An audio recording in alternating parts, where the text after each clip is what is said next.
Nós estamos dando continuidade hoje à série de programas Diálogos sobre a Vida, em que eu, Eduardo Weaver e Marcos Rezende estamos conversando sobre a filosofia, o pensamento desse grande filósofo, esse grande pensador indiano, Jiddu Krishnamurti, que influenciou bastante o pensamento do século XX e também um reflexo agora no nosso século XXI.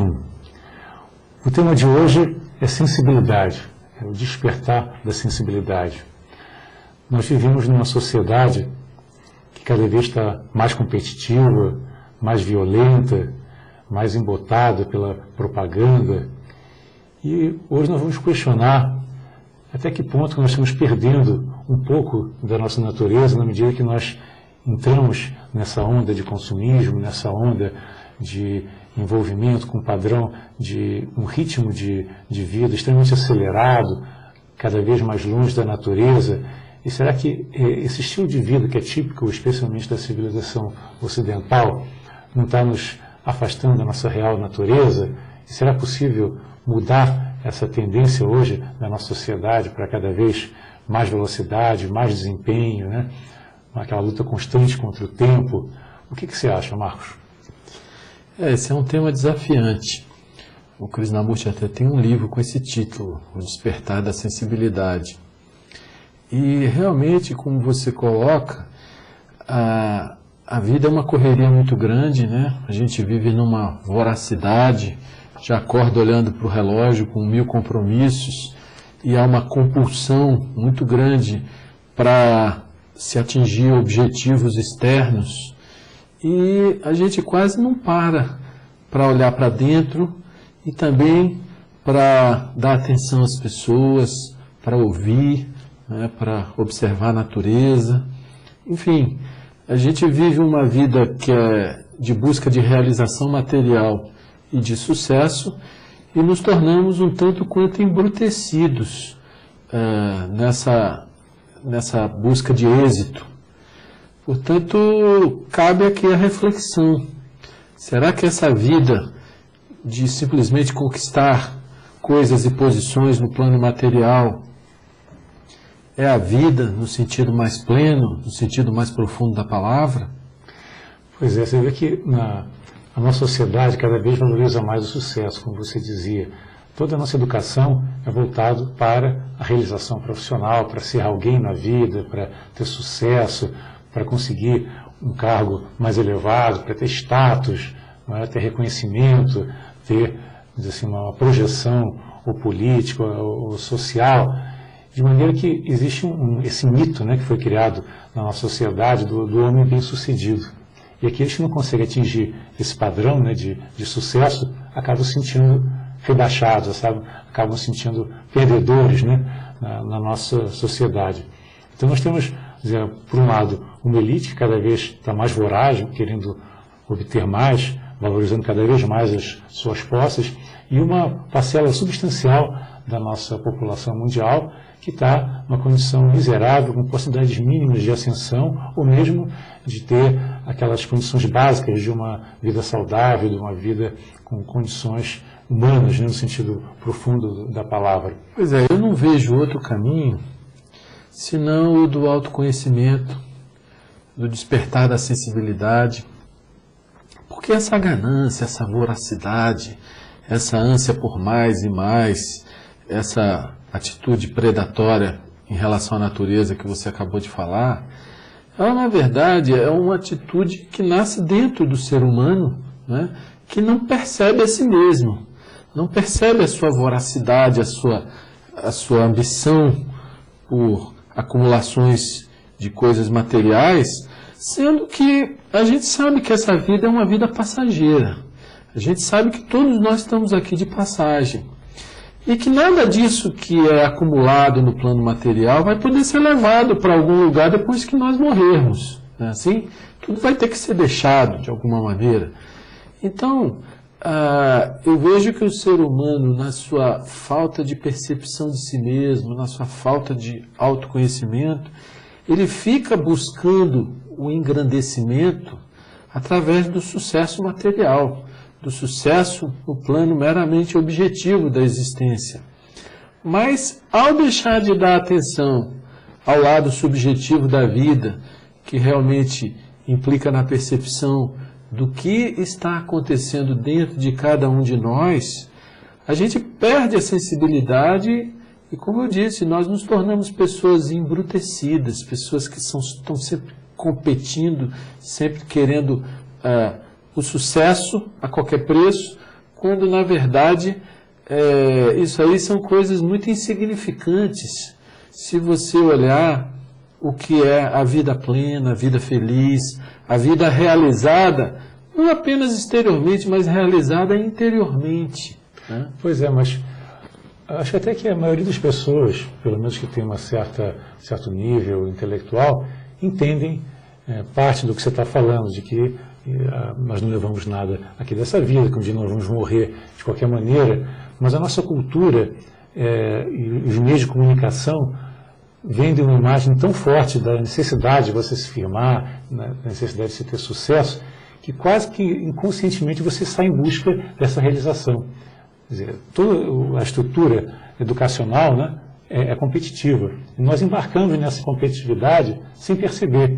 E quando nós vemos, nós estamos brigando pela vida, embora, assim, se nós racionalizarmos, nós entendemos que nós devemos compartilhar, que a Terra é finita, tudo isso aí é uma coisa lógica. Mas no inconsciente, assim, no aspecto emocional, nós ainda temos aquela compulsão de querer sobrepor, querer ser mais e querer acumular também, né? Quer dizer, isso é o que está no inconsciente coletivo da humanidade, especialmente da ocidental.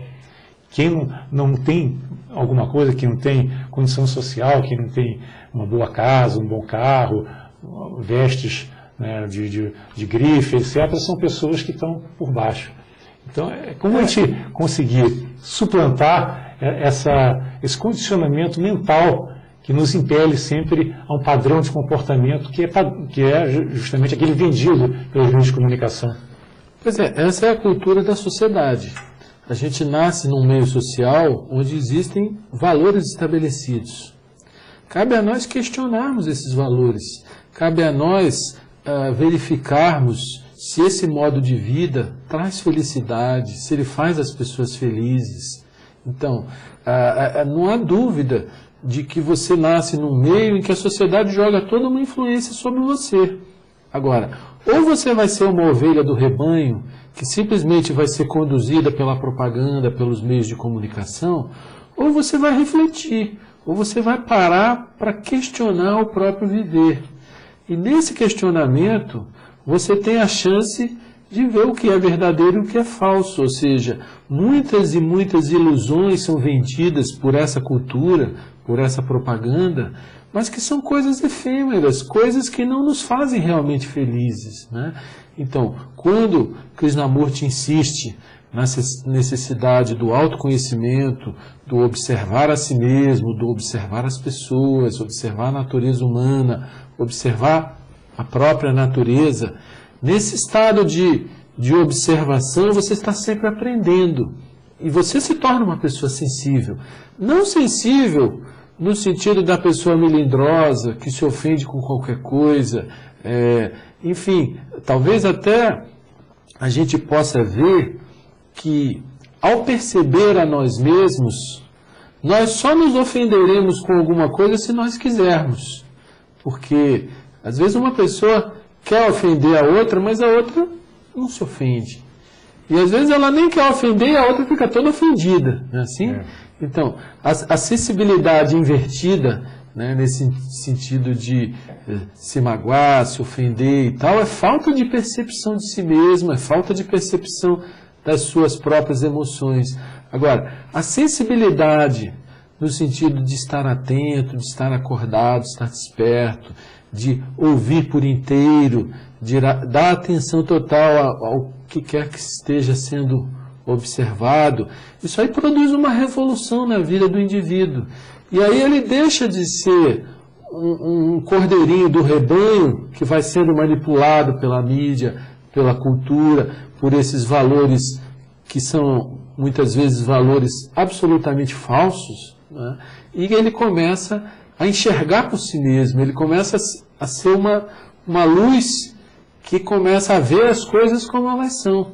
E a vida se transforma nessa atitude. O Krishnamurti falava muito na importância do desenvolvimento da sensibilidade.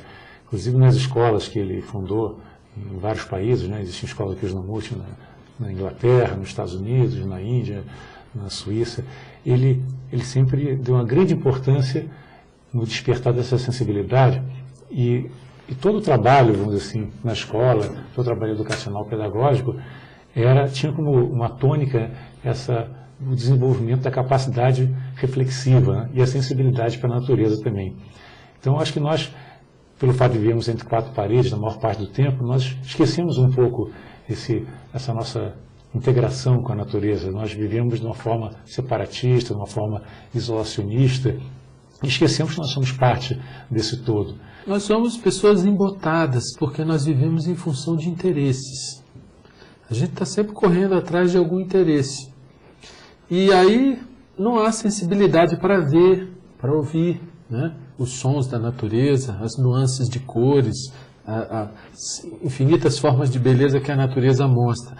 Mas essa questão da sensibilidade, eu acho que ela vai mais além.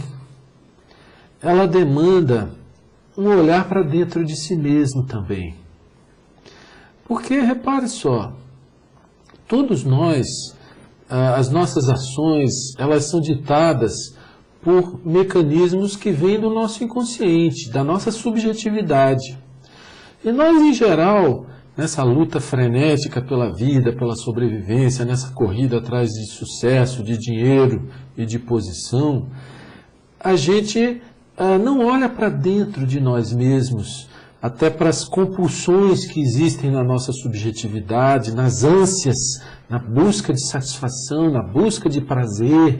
Enfim, a questão da sensibilidade, eu acho que ela vai além dessa abertura para a vida externa, mas ela também demanda um olhar interior isento. Porque cada vez que nós somos tomados ou pela raiva, ou pelo medo, ou pela inveja, e a vida social ela suscita muita comparação, e dessa comparação muita inveja que flui no nível inconsciente. As pessoas não percebem quando elas próprias estão sendo invejosas, né? Então, sem você perceber esses fatores operando na sua subjetividade, eles vão governar as suas ações e vão ditar o seu comportamento sem que você perceba.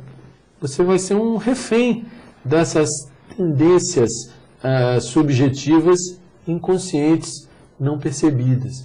Então, para perceber essa subjetividade, é necessário sensibilidade, é necessário um esvaziamento interior para ouvir, para ver os seus próprios desejos, ver as suas próprias motivações, ver as suas compulsões, ver o seu orgulho, ver a sua raiva, ver a sua inveja, ver o medo.